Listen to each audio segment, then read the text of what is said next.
The Transtheoretical model, sometimes referred to the stages of change, is a model created to understand and motivate individuals to change addictive behaviours. It consists of 4 key constructs: stages of change, processes of change, decisional balance, and self-efficacy. The stages of change are pre-contemplation, contemplation, preparation, action, and maintenance. The processes of change are techniques used to process through the stages. Decisional balances are the weighing of pros and cons in the Transtheoretical model, and self-efficacy is the individual's belief that they can change the behaviour.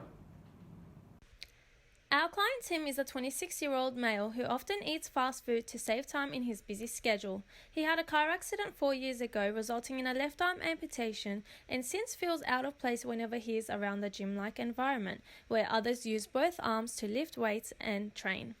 He is in the stage of pre-contemplation, meaning he had not thought about the negative effects of eating fast food for many of his meals and lack of physical activity to his body.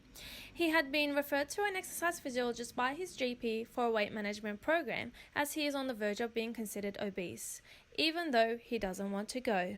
Pre-contemplation. This is a time to educate your clients about the health risks of inactivity and the value of being physically active. As a fitness professional, it is important to validate the fact that the client is not ready to make a change, while still offering encouragement and information about the benefits of making positive lifestyle behavior changes. This is where the first process of change of conscious raising is applied, where Tim hears about negative effects of fast food and sedentary lifestyle through the EP. Now that Tim has some awareness, he has progressed to the contemplation stage. In the contemplation stage, it is important to encourage the client to weigh the pros and cons of a healthy behavior change, so he or she can start to better understand the benefits of adopting a physical activity program and making other positive lifestyle modifications. Tim begins to look closely to his behavior and realizes that most of his clothes don't fit him anymore. The process of change that might affect him now is dramatic relief, where he begins to experience anxiety due to his unhealthy behavior. He also sees many co-workers to have lost weight and now sees the pros and cons as about equal. Once Tim goes through self-evaluation, he realizes that losing weight and being healthy is something he actually wants.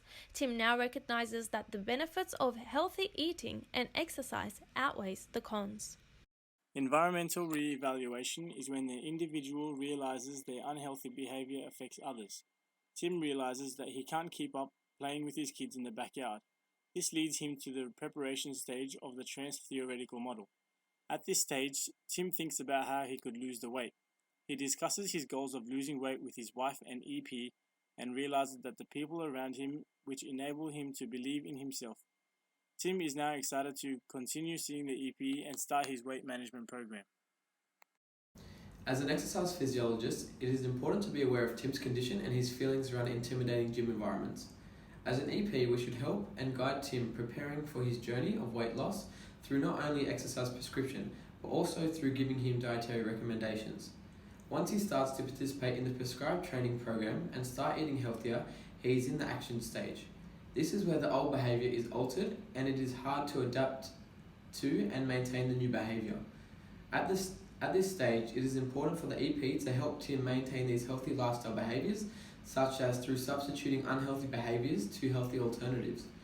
In the maintenance stage, to keep Tim motivated to actively participate in exercise and eat healthy, it will be beneficial to set reminders such as friendly weekly phone calls checking up on his progress. Hey Tim, how are you? That's good to hear. As your exercise physiologist Zach speaking, I just want to make sure how your program's going or the exercises I prescribed you. Oh, that's good to hear. Oh, so you started to make progressions and everything? That's really good. Okay, good to hear. Just checking up on you. I'll make contact soon and we'll have another session organised. Okay, have a good day. Bye. There are numerous strengths and weaknesses of the Transtheoretical model. The strengths include recognizes the temporal nature of change, identifies groups who will be most open to certain interventions, and can address multiple behaviors. Some weaknesses of the models are the theory ignores the social context in which change occurs, such as SES and income. The lines between the stages can be arbitrary with no set criteria on how to determine a person's stage of change. The questionnaires that have been developed to assign a person to a stage of change are not always standardized or validated. There is no clear sense of how much time is needed for each stage or how long a person can remain in a stage. And lastly, the model assumes that individuals make coherent and logical plans in their decision-making processes when this is not always true.